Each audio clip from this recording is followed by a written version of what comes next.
L'Europe s'apprête à être témoin d'un moment exceptionnel. Ce mercredi, la Lune passera entre la Terre et le Soleil, offrant un phénomène céleste à certaines parties du globe. Pour des millions de personnes dans certaines régions européennes, l'éclipse entraînera un changement spectaculaire de la lumière du jour, le ciel prenant brièvement un aspect étrange, semblable à celui du crépuscule. Des régions comme le Groenland, l'Islande et le nord de l'Espagne bénéficieront d'une occultation totale. En France, la majeure partie du territoire verra le soleil disparaître à plus de 90% derrière la Lune. Un phénomène qui passionne mais qui est éphémère, l'éclipse ne devrait durer à peine plus de 2 minutes. Et mieux vaut ne pas la rater tant cet événement est rare. La dernière éclipse totale en Espagne a eu lieu 2 jours avant le naufrage du Titanic en 1912. En France, il faudra attendre septembre 2081. Cependant, les précautions sont indispensables. Partout en Europe, les lunettes sont prises d'assaut. À Paris, il a parfois fallu attendre plusieurs heures pour se procurer le fameux sésame. Car sans lunettes, pas d'éclipse, il est indispensable de se protéger les yeux avant de lever la tête, car même en cas de phénomène partiel, les rayons solaires peuvent causer des dommages irréversibles.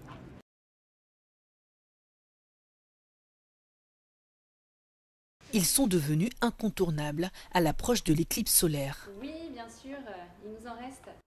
Depuis quelques jours, les lunettes spéciales d'observation s'arrachent dans les pharmacies et les enseignes spécialisées. Face à une demande qui ne cesse de grimper, certains points de vente sont déjà en rupture de stock, tandis que d'autres multiplient les commandes pour tenter de satisfaire les clients.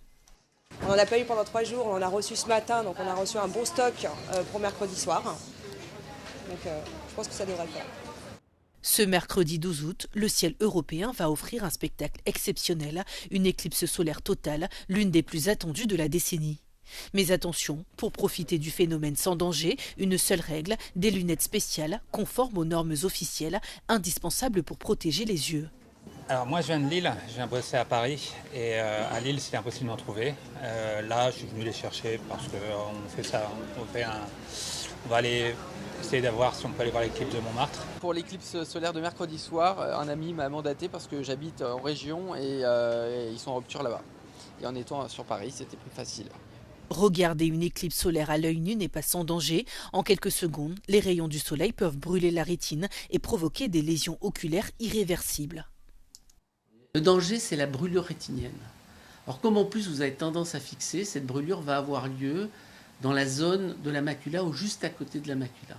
Cette zone de la macula est une zone de petite taille qui fait 500 microns. C'est là où il y a les cônes et les bâtonnets. Et c'est cette zone qui vous permet de voir les couleurs et d'avoir la vision précise. Donc si vous brûlez cette zone-là, vous perdez votre vision précise et c'est irréversible. Une fois cette mesure de sécurité respectée, il sera possible de prendre part à cet événement exceptionnel et particulièrement rare en France. La dernière éclipse totale du Soleil visible en Europe remonte à août 1999. Ce mercredi, le phénomène pourra aussi être observé depuis le nord de l'Espagne, l'Islande et le Groenland. Ensuite, il faudra patienter jusqu'en 2081 pour revoir un tel spectacle traverser l'Hexagone.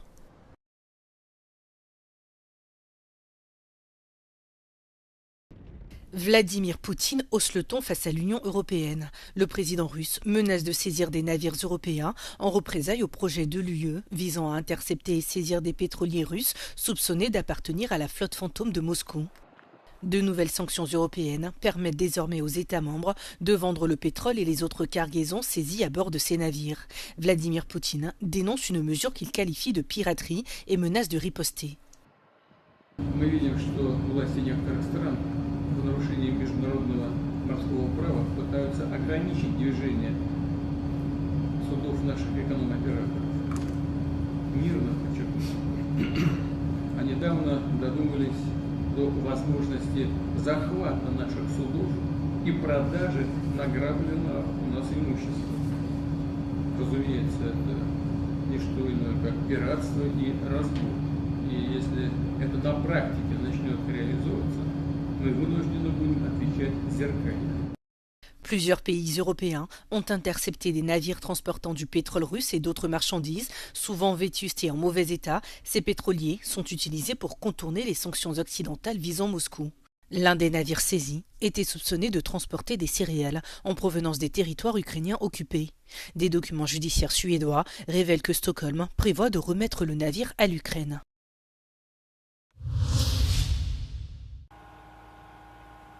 La Russie lance près de 140 drones et de nombreux missiles lors d'attaques nocturnes contre l'Ukraine, annonce Moscou. Au moins 2 personnes sont mortes, dont une femme suite au bombardement de sa maison. 2 autres ont été blessées lors de frappes sur la ville de Kherson. Dans la ville de Zaporijia, au sud-est du pays, les pompiers luttent contre un incendie dans un centre commercial à la suite d'une frappe russe, selon le service national des situations d'urgence ukrainien. Toujours dans le sud, une autre attaque russe contre Odessa provoque un incendie dans un immeuble résidentiel de plusieurs étages. Selon les forces armées ukrainiennes, 112 des drones tirés par Moscou ont été neutralisés. Par ailleurs, des frappes de drones ukrainiens sur la ville russe de Novorossiysk font 2 morts, dont un enfant de 8 ans, et 8 blessés, déclare le gouverneur régional. Le président ukrainien Volodymyr Zelensky déclare que Kiev a mené une opération unique visant la base navale de Novorossiysk, le dernier bastion majeur de la flotte russe en mer Noire. Outre le port qui abrite une partie des vaisseaux de l'armée russe, la ville portuaire est également une destination touristique. La Russie a abattu 502 drones ukrainiens sur son territoire et au-dessus de la mer Noire au cours de la nuit, indique son ministère de la Défense dans un communiqué.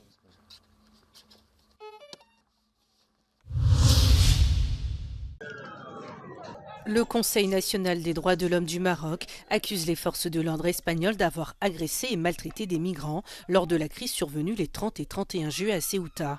Selon un rapport publié par le Conseil, certains de ces mauvais traitements se sont produits hors du champ des caméras. Ce n'est pas la première fois que le CNDH met en cause les autorités espagnoles dans la gestion de la frontière. En 2022, après l'assaut contre la barrière frontalière de Melilla qui a fait 23 morts, le Conseil avait déjà dénoncé de tels actes. Cette nouvelle accusation intervient au lendemain de la visite à Ceuta du ministre espagnol des Affaires étrangères, José Manuel Albares. Lors de son déplacement mardi, il a insisté sur l'importance de la coopération avec le Maroc afin de renvoyer les migrants entrés illégalement sur le territoire espagnol. La integridad del espacio Schengen está totalmente garantizada en Ceuta y en Melilla. Y también, igualmente, aprovecho para plantear en Europa la necesidad de reforzar el apoyo a Ceuta, también a Melilla, y de que se tenga en cuenta su especificidad también desde un punto de vista social y económica. Ces déclarations interviennent alors que Rabat continue de revendiquer la souveraineté sur Ceuta et Melilla, 2 villes autonomes espagnoles situées en Afrique. Le ministre, qui cherche à éviter toute confrontation avec son voisin du Sud, assure que toute personne ayant franchi illégalement la frontière sera renvoyée au Maroc. Un message qui s'adresse également aux 26 autres États membres de l'Union européenne, dont certains ont critiqué la politique migratoire de l'Espagne.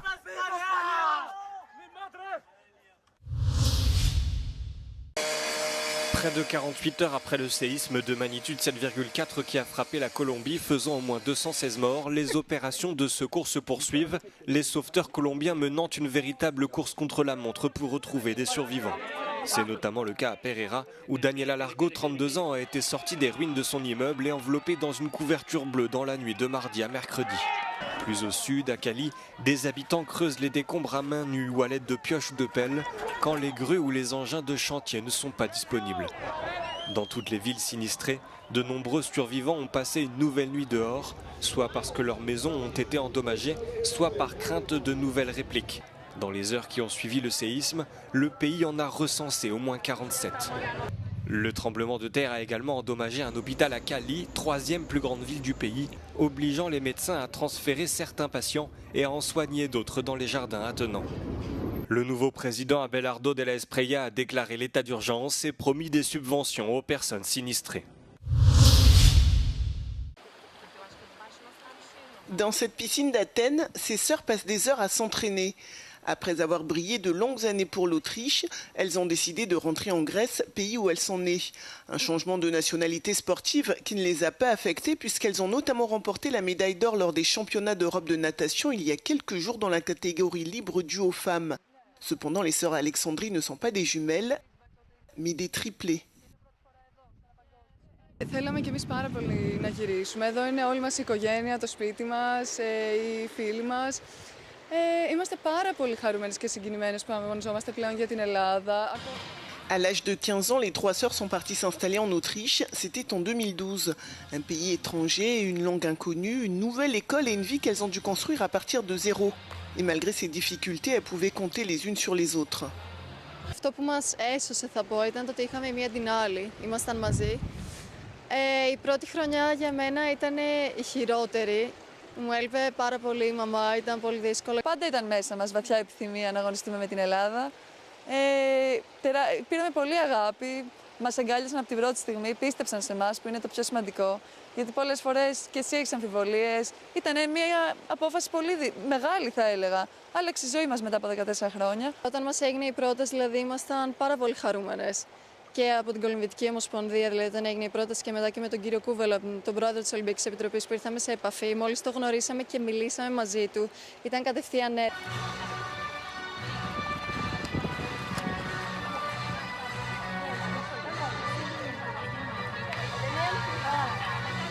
Έχουμε πάρει 3 πανευρωπαϊκά για την Αυστρία χρυσά, αλλά τώρα τα χρυσά για την Ελλάδα είναι κάτι εντελώς διαφορετικό. Ακούμε τον εθνικό μας ύμνο, η περηφάνεια και η συγκίνηση είναι τεράστια. Ανυπομονούσαμε για αυτή τη στιγμή, θα έλεγα. Συνέβαλε πάρα πολύ και η μαμά, η οποία στήριξε 100% τον αγώνα μας και τα θέλω μας και έβαλε πίσω ίσως και τα δικά της, με την έννοια ότι άδειασε το σπίτι της, από εκεί που ήμασταν 3 παιδιά μέσα, ξαφνικά έμεινε μόνη της.